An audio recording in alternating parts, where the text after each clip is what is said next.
Hi, this is Nancy at Notions, and we bring to you today Legion papers. They make papers of all different sorts of kinds, and their most popular being UPO paper. So hang on till the end of this video, and Franz here is going to do us some techniques with UPO paper that maybe you never even thought of. This is Franz Spohn. Right? Yep, that's right. it. You got it right. He's a resident artist at Legion Paper, and I'm gonna brag on you a little bit. He's a star on PBS.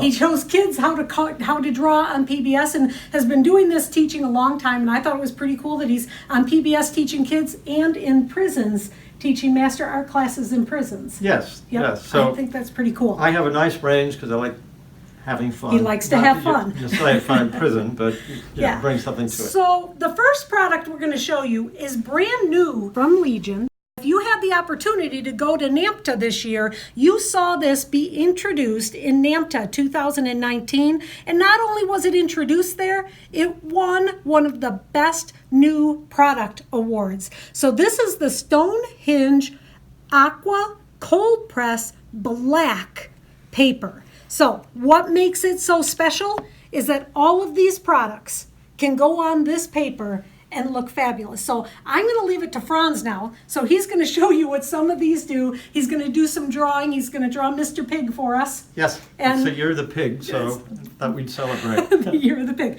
All right, so tell us a little bit more what you're going to use on the Stonehenge Aqua. Okay, yeah, well, Legion Paper makes lots and lots of different papers, and this is a new one, and UPO is also a fairly new one, but they wanted to come up with this innovative paper. It's actually a watercolor paper that's black.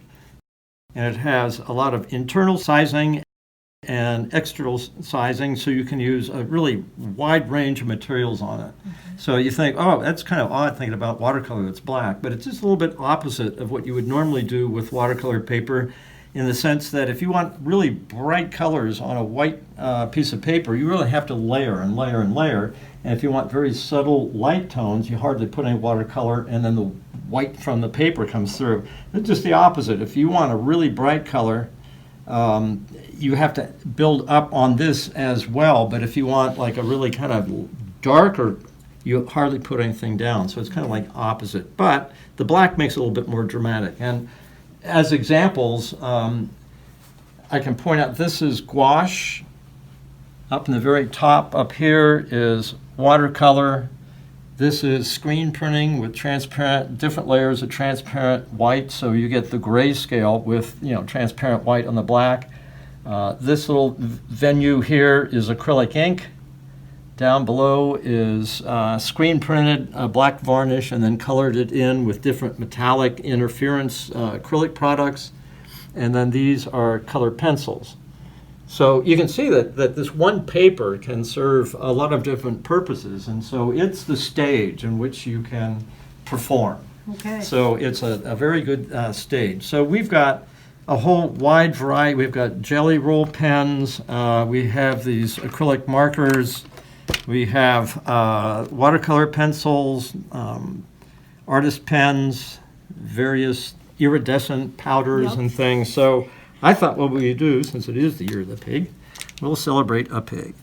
Now, this is an acrylic marker, and when you first put it on, it looks really vibrant, but because of the sizing, the absorption of the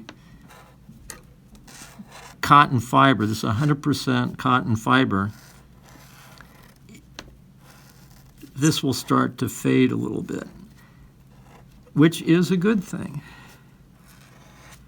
Because I kind of use it as an opportunity to get the key image in first. Hello, everybody. He's waving. Okay, so here it is. Now, as that kind of dries a little bit, if I go over it with one more layer, then I'm starting to pull the highlights out. So I can decide where, if the light is kind of coming from this way, then I can figure out what part of this should be a little bit brighter, a little darker. I can start adding a little bit of a cross-hatching. And because of the sizing, the sizing in a paper protects the paper from immediately absorbing the pigment, the ink, whatever it is that you're using. So it gives you a little time to kind of play around with it. You can move pigment around before it gets permanently soaked into the paper. So if I keep on building this up, you see the way that it gets brighter and brighter and brighter. Don't want to neglect this part here, and so forth. Now, I can also let that dry a little bit, add some more, but then while it's still kind of setting up, I can come back with a brush with water, and I can get kind of a wash effect. And what I want to do is go from highlight to shadow.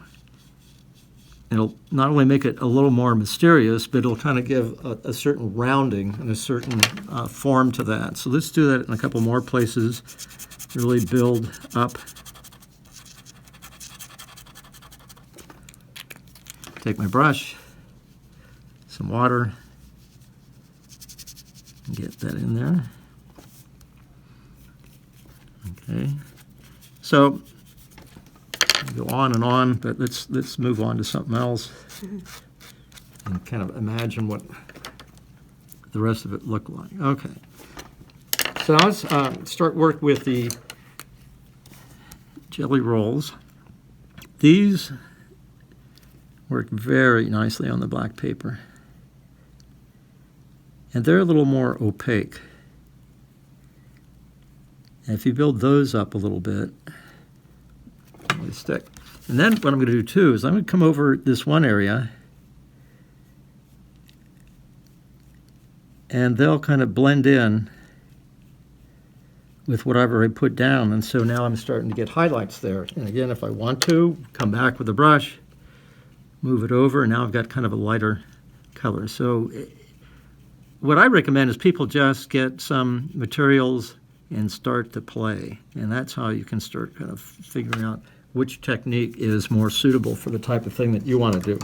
And that really works well with Notions, because at Notions we have so many different mediums for them to use. So here I use some of my favorite Nuvos, and you can see how the Nuvo glitter and the Nuvo drops look on the black paper. This was super fun. This is there we go, the gilding polish, and I just took one swipe with the little foam in the cap, and look at how fabulous. This, I did the swipe, and then Franz actually drew on top of it, so it turned into a scratch art. I used some of the metallic luster here with a little bit of the dry foam, and just one swipe is all it took. So I brought these all here so that Franz could start playing to make something fabulous into pig. And again, the paper is very substantial. Legion has a wide range of papers, but this is, like one of their new ones, and it's just very revolutionary to have a watercolor paper. But I found that not only for watercolor, but it's good for all the other techniques that we talked about. So now let's get some of our nice gold paint here. So this is one of the set of colors from PBO. Okay, and so I'm going to paint a little atmospheric background here. So this, when it dries, I believe it's mica, but they have a material that they put in here that will make this more opaque, especially when it dries. So I'm going to put like a little, maybe the sun in the barnyard as dawn is breaking. That will function also as a little halo for the pig. And this is one of my favorite things to do, is just start making up a story. When you think about people writing their memoirs, they didn't write their memoirs and then go do stuff. They did stuff and then had their memoirs. So I don't know what the story's about, but it's happening. The story of Mr. Pig. Yeah, and then we'll write about it. Okay, so when that dries, it's going to be this really nice lustrous gold. Mm-hmm. So that's coming up there. And then here's some Pitt pens. Metallic, they show up great on this paper. And make a couple spirals. Just making this stuff up as we go. Here's another color, so we'll have a couple more. Those show up really nice. So these are the Faber-Castell metallic Pitt pens. Yes. A couple more. And, there's several colors. We are limited to how much time, so we're not going to use all of them. But again, what you can do is that even though these will dry to be permanent, you can work them a little bit with a brush. So I'll get a little bit of a haze around those on some of them, and then some of them will use nice and bright. Okay, so let's move on to another material here. Let's use, this is more of a glitter. And when you put it down, it looks a little bit blue, but then it kind of dries, and then the ground disappears, but you have this really nice glitter. So I'm going to kind of do it so that some of the spirals are masked a little bit by the smoky, glittery tones here. This may be some of the fog that is in the barnyard.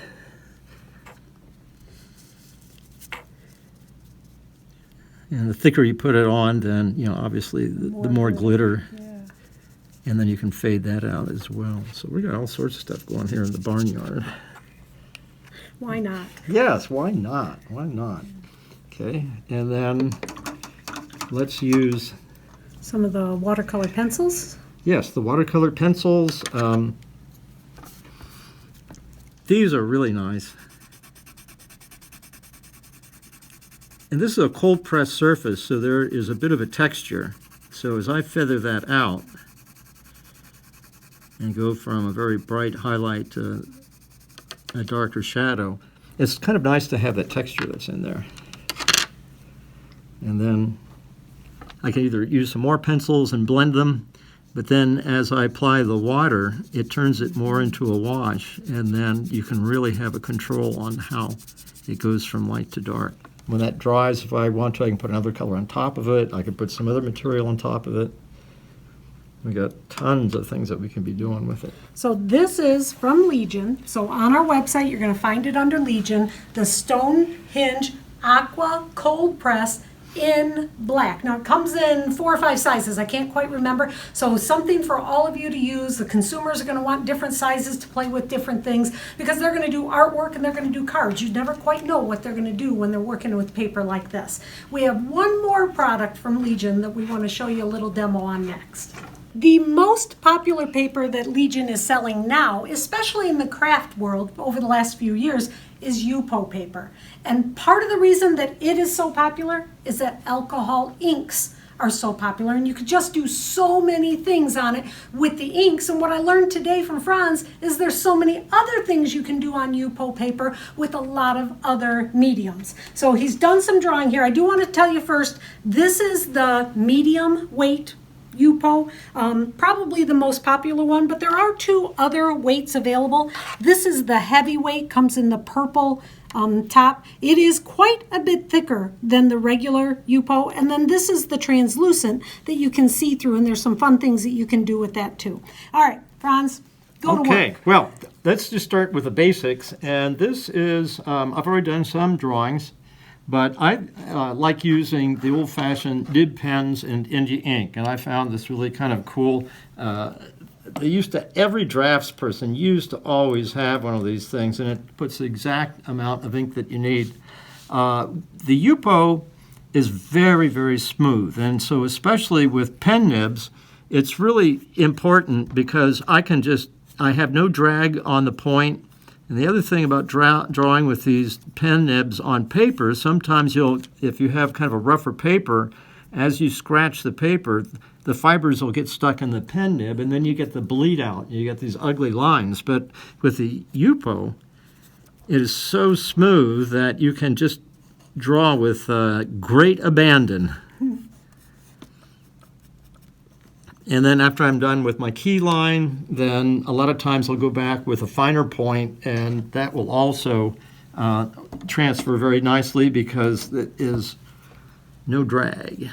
So you put a little cross-hatching and what. Now what I have found, one caution, one caveat, is that it takes a little bit longer for the India ink to set up.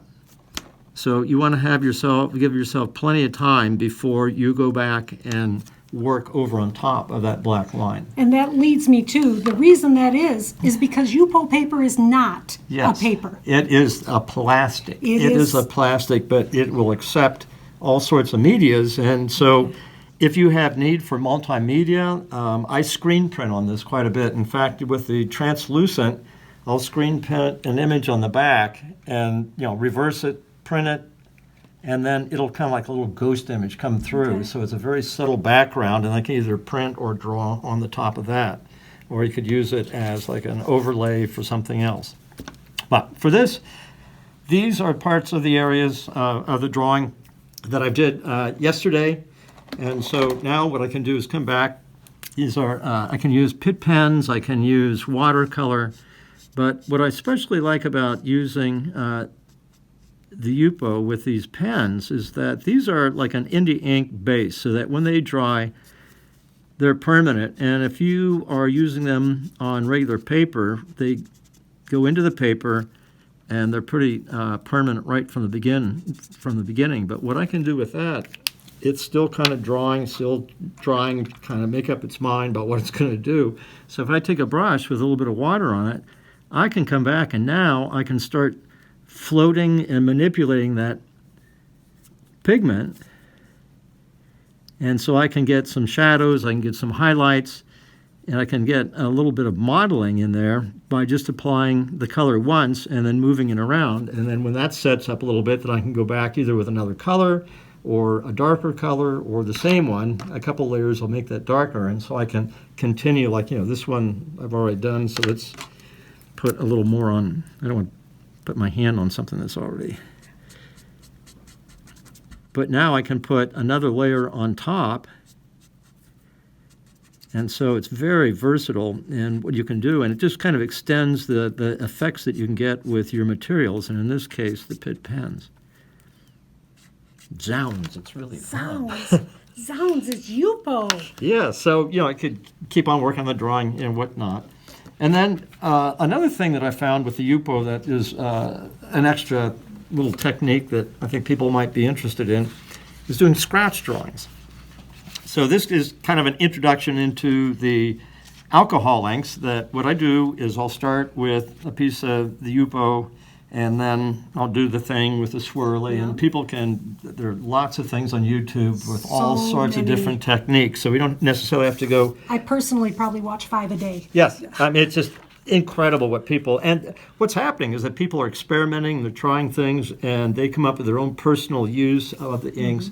But what's really very, very important is that you want the stage in which you are presenting this activity, this visual exploration, to be good, and the Yupo works really, really well for that. So, I did, the alcohol ink thing and got a nice, really bold. I try not to get too many dark colors. I try to kind of keep it light. But then I can either use a gel crayon or, in this case, a gelato. And I'm going to put like a little patch of the gelato on top. And normally, if you do this and you put it on paper, if you wait, maybe overnight, it'll set up. But what's nice is it still stays kind of workable. And then, I've got various tools. You can get real scratch tools. This is just an old secondhand dental tool.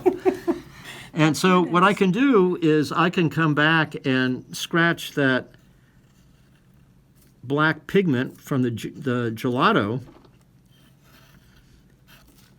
And if I don't like it, I say, I want to do somebody happy.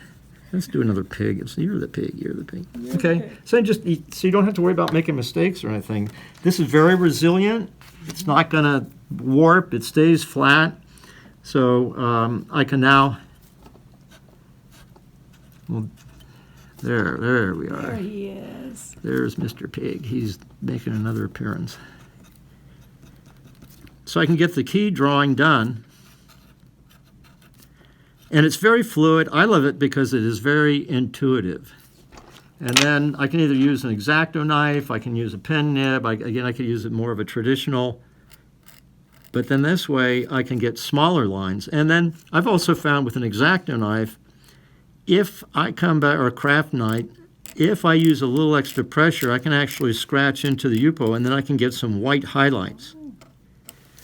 And then, again, with a light touch, I can get kind of a feathery tone, a little cross-hatching. I can make that eyeball come out. I can make it a little bit brighter at the top, get a sense of shadow there.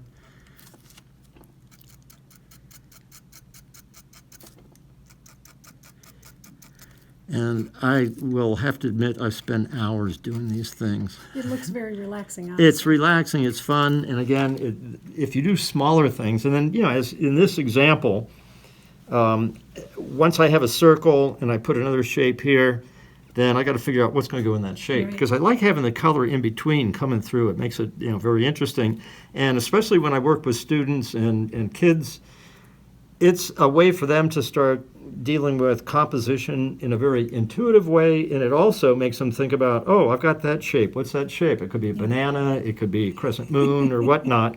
And with the gelatos and the gel crayons being water soluble, then if you want to, you can go over them with the water, and instead of it being quite so flat, you can come back and you can get some of the color from the alcohol inks bleeding through, and you get kind of smoky tones, and you can kind of play around with them a little bit. That's how I got the effect here with this rocket going through space, the exhaust here, and the nebula and everything. That effect was done by just putting a little water on it. I just never even thought about that. All right, and now we've got another technique using one of our new products. Okay. So we've got a new product from PBO, the drawing gum, and I wondered if it could be used on Yupo, and sure enough, it can. You can do some really fun stuff with Okay, this I'll on show Yupo. you two real quick ways Okay. of doing it. All right, so these are the pens. There's kind of a more like a bullet point and a fine tip.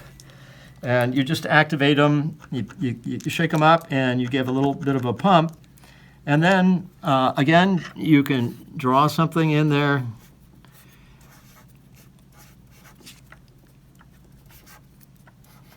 And there's just a little bit of pigment in here. It's kind of a blue, so you can kind of keep track of where you've been.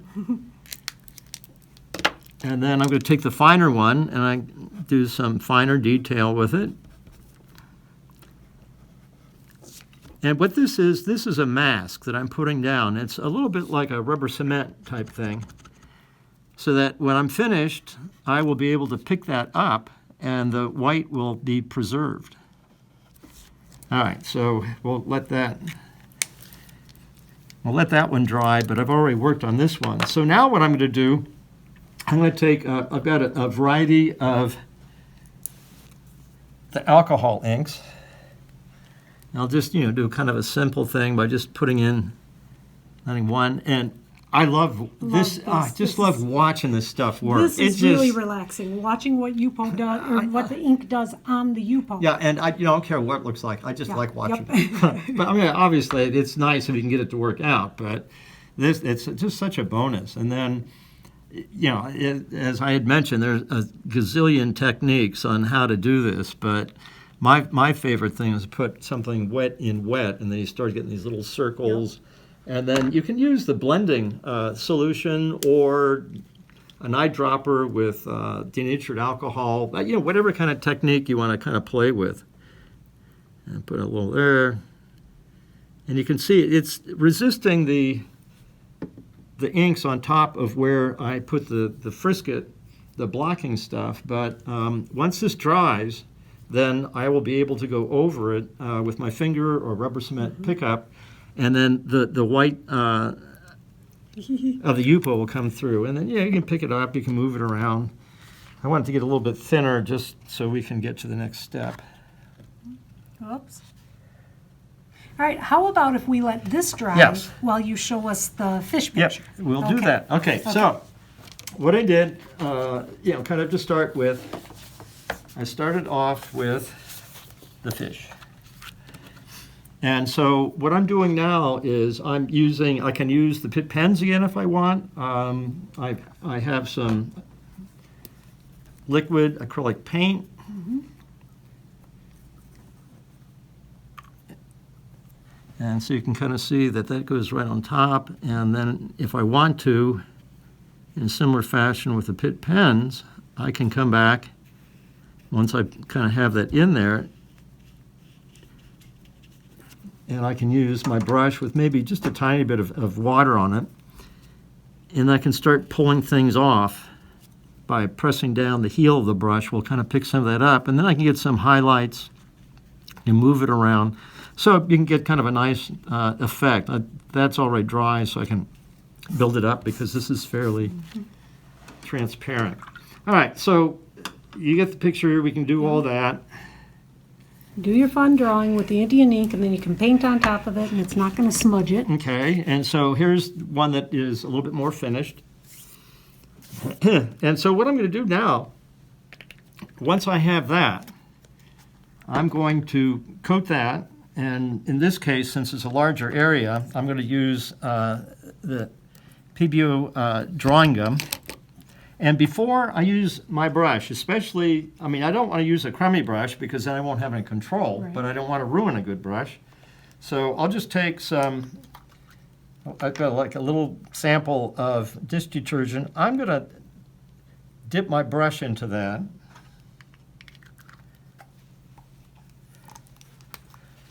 Thank you. And then on a paper towel, I'm going to just kind of lightly remove some of that detergent, but the hairs of the brush are still covered or coated, so that I can now go into this, and I'm going to paint over on top of my finished artwork for the fish. And I don't want to be stingy with this, but you know, it's going to be transparent again, so you can kind of see where you've been. But there's that blue dye in there, which makes it really nice. So you can see where you have been even more so. And so forth. And then, you know, immediately wash your brush. And then you let that dry. Okay. Once that's dry, then it's protected, again, from the inks. And you can see I've already started.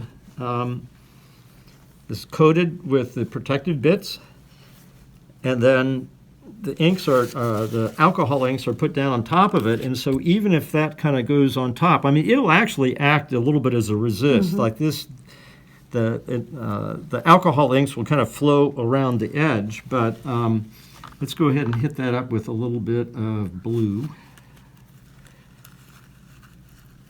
And I think the first thing I do is just put a little bit of the blending solution first. I'll make it spread a little differently. Okay, so we got that down. This goes on top of it. We get it to start moving. And then, you know, whatever technique it is that you normally would do with these alcohol inks, you can do with these on this technique. I'm going to just move it around a little bit to kind of show how it's going to work. And it actually kind of stays away from where you put the gum. Exactly. But even if it goes on top of it, when that dries, it's going to lift right up. Okay. Okay, and so this is an example then of what it's going to look like, or it could look like. So I've got the original artwork underneath it. It was protected with the drawing gum, and then I did all sorts of things, and I especially liked what happened when I would put some of the bronzing inks on there. It just kind of made these little, they almost look like little jellyfish or diadems or, you know, plankton or whatever. And so then once that I was done with the adding the inks, then it was just a matter of rubbing off the liquid frisket. So I wonder if this dry one's yet? dry enough. I don't know. Yeah, it's always kind of interesting because it's shiny. So Oh, it's not quite dry. well, we can kind of pretend it's dry. It may smear a little bit, but yeah, that's going to smear. But you can kind of see that you lift it up, and so I've got those white lines are left. So if we actually... If we had let it dry, if we had been patient... Yes, if we had been we adults weren't very about good with this. this. We were not very adulting with that. Yes, so. absolutely not. But So, Franz, thank you so much. Oh, it's my pleasure. This has been It's just- really, really fun. oh, you spend hours just having Yeah. fun. And like anything else, like if you allow yourself to work with really good materials, whether it's the paper base or the materials that you use on the paper, then it just opens the door for you to try something that you never thought you would try. So I hope that you learned something new today. I learned quite a few new things today, so this was really, really fun. Now, if you're a store, this is when you want to call your sales rep at Notions so that you can get these new papers from Legion. So the Yupo, the black watercolor, and then they've also got another variety of other artist papers too. Very high quality, fine art paper at a very reasonable price.